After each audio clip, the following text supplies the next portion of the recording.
Assalamualaikum warahmatullahi wabarakatuh. Jumpa lagi dengan channel Plonjo Juwono. Kali ini akan menyampaikan materi PPKN kelas 11 bab 3, yaitu Sistem Hukum dan Peradilan di Indonesia.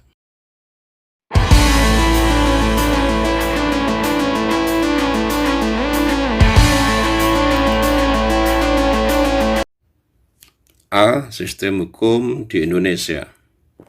Makna dan karakteristik hukum. Meskipun sulit merumuskan definisi yang baku mengenai hukum, di dalam hukum terdapat beberapa unsur diantaranya sebagai berikut. A. Peraturan mengenai tingkah laku manusia dalam pergaulan masyarakat. B. Peraturan itu dibuat dan ditetapkan oleh badan-badan resmi yang berwajib. C. Peraturan itu bersifat memaksa. D. Sanksi terhadap pelanggaran peraturan tersebut adalah tegas. Adapun yang menjadi karakteristik dari hukum adalah adanya perintah dan larangan. Perintah atau larangan tersebut harus dipatuhi oleh semua orang. Hukum berlaku di masyarakat dan ditaati oleh masyarakat. Karena hukum memiliki sifat memaksa dan mengatur. Hukum dapat memaksa seorang untuk menaati tata tertib yang berlaku di dalam masyarakat, dan terhadap orang yang tidak menaatinya akan diberikan sanksi yang tegas. Dengan demikian, suatu ketentuan hukum mempunyai tugas berikut. 1. Menjamin kepastian hukum bagi setiap orang di dalam masyarakat. 2. Menjamin ketertiban, ketentraman, kedamaian, keadilan, kemakmuran, kebahagiaan, dan kebenaran. 3. Menjaga jangan sampai terjadi perbuatan main hakim sendiri dalam pergaulan masyarakat. 2. Penggolongan hukum. Hukum mengatur seluruh aspek kehidupan manusia. Mengingat aspek kehidupan manusia itu sangat luas, sudah barang tentu ruang lingkup atau cakupan hukum pun begitu luas. Untuk itu, perlu dilakukan penggolongan atau pengklasifikasian. Berdasarkan kepustakaan ilmu hukum, hukum dapat digolongkan sebagai berikut. A. Berdasarkan sumbernya. 1. Hukum undang-undang, yaitu hukum yang tercantum dalam peraturan perundang-undangan. 2. Hukum kebiasaan, yaitu hukum yang terletak dalam aturan-aturan kebiasaan. 3. Hukum traktat, yaitu hukum yang ditetapkan oleh negara-negara di dalam suatu perjanjian antar negara atau traktat. 4. Hukum jurisprudensi, yaitu hukum yang terbentuk karena keputusan hakim. B. Berdasarkan tempat berlakunya. 1. Hukum nasional, yaitu hukum yang berlaku dalam wilayah suatu negara tertentu. 2. Hukum internasional, yaitu hukum yang mengatur hubungan hukum antar negara dalam dunia internasional. Hukum internasional berlakunya secara universal, baik secara keseluruhan maupun terhadap antar negara yang mengikatkan dirinya pada suatu perjanjian internasional atau traktat. 3. Hukum asing, yaitu hukum yang berlaku dalam wilayah negara lain.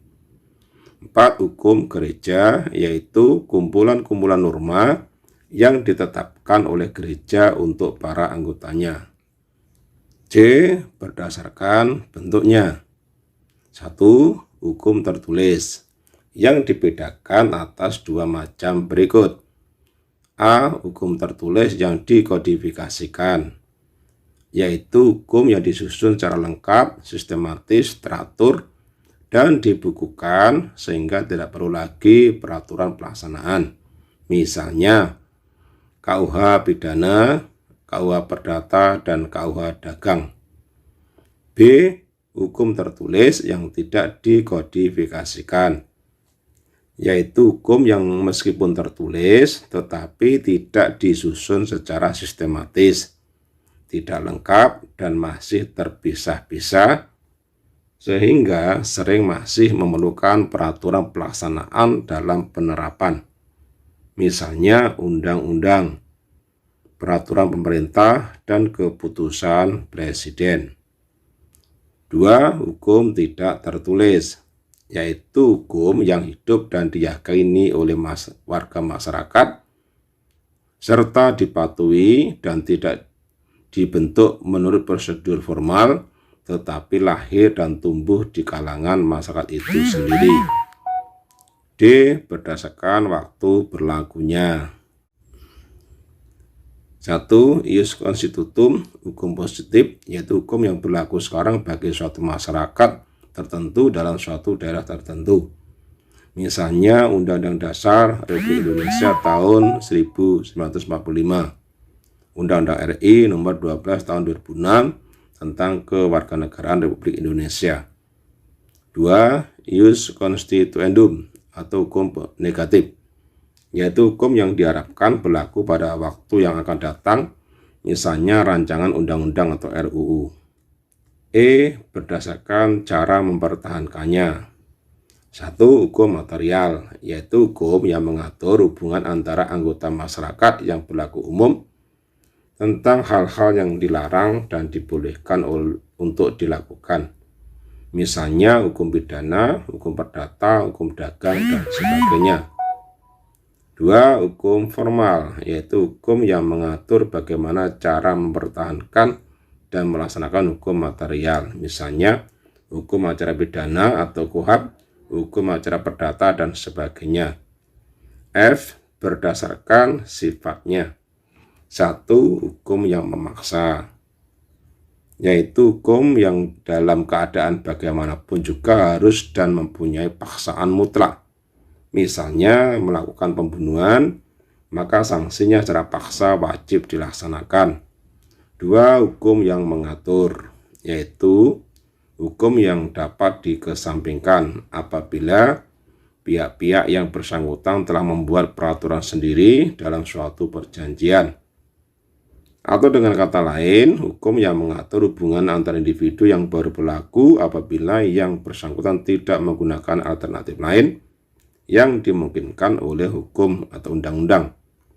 Misalnya, ketentuan dalam pewarisan ab intesto, pewarisan berdasarkan undang-undang, baru mungkin bisa dilaksanakan jika tidak ada surat wasiat. G. Berdasarkan wujudnya. 1. Hukum objektif, yaitu hukum yang mengatur negara yang berlaku umum dan tidak mengenai orang atau golongan tertentu. 2. Hukum subjektif, yaitu hukum yang timbul dari hukum objektif dan berlaku terhadap seorang atau lebih. Hukum subjektif sering juga disebut hak. H. Berdasarkan isinya. 1. Hukum publik, yaitu hukum yang mengatur hubungan antara negara dengan individu atau warga negara, menyangkut kepentingan umum atau publik. Hukum publik terbagi atas A. Hukum pidana, yaitu mengatur tentang pelanggaran dan kejahatan, memuat larangan dan sanksi. B. Hukum tata negara, yaitu mengatur hubungan antara negara dengan bagian-bagiannya. C. Hukum tata usaha negara atau administratif, yaitu mengatur tugas kewajiban pejabat negara. D. Hukum internasional, yaitu mengatur hubungan antar negara seperti hukum perjanjian internasional, hukum perang internasional, dan sebagainya. 2. Hukum privat atau sipil, yaitu hukum yang mengatur hubungan antara individu satu dengan individu lain, termasuk negara sebagai pribadi. Hukum privat terbagi atas A. Hukum perdata, yaitu hukum yang mengatur hubungan antar individu secara umum, contoh hukum keluarga, hukum kekayaan, hukum waris, hukum perjanjian, dan hukum perkawinan. B. Hukum perniagaan atau dagang, yaitu hukum yang mengatur hubungan antar individu dalam perdagangan, contoh hukum tentang jual beli, utang piutang, pendirian perusahaan dagang, dan sebagainya.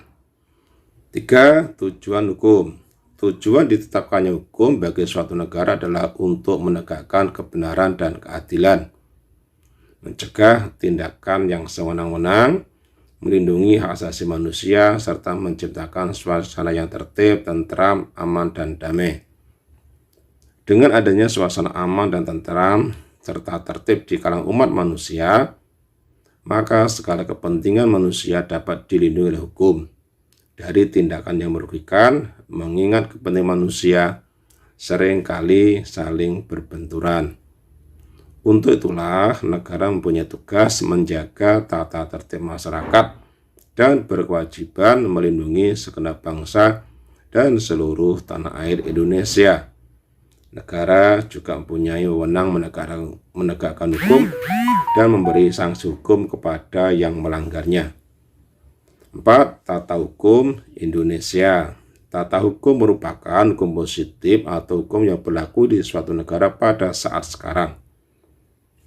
Tata hukum bertujuan untuk mempertahankan, memelihara, dan melaksanakan tertib hukum bagi masyarakat suatu negara sehingga dapat dicapai ketertiban di negara tersebut. Tata hukum Indonesia merupakan keseluruhan peraturan hukum yang diciptakan oleh negara dan berlaku bagi seluruh masyarakat Indonesia yang berpedoman pada Undang-Undang Dasar Negara Republik Indonesia tahun 1945. Pelaksanaan tata hukum tersebut dapat dipaksakan oleh alat-alat negara yang diberi kekuasaan. Tata hukum Indonesia ditetapkan oleh masyarakat hukum Indonesia. Oleh karena itu, tata hukum Indonesia baru ada ketika negara Indonesia diproklamirkan pada tanggal 17 Agustus 1945. Demikian yang dapat saya sampaikan. Terima kasih. Wassalamualaikum warahmatullahi wabarakatuh.